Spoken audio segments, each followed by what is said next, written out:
done is extremely unfortunate, is terrible, and what we want to apologize to, number one, are the people of Tshwane, because he was supposed to serve the people of Tshwane and do that which we said, and the people of Tshwane as a whole said he must do.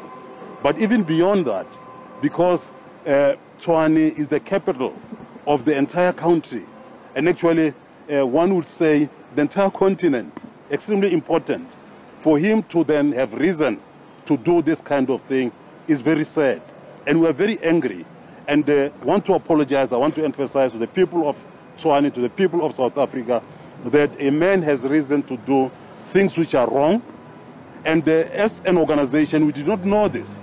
We must express our disappointment with the coalition. We must express our disappointment. Makwarela was for a year and some months the speaker. Under them, they never raised this issue that they raised immediately after Makwarela resigned from them. It is totally dishonest of them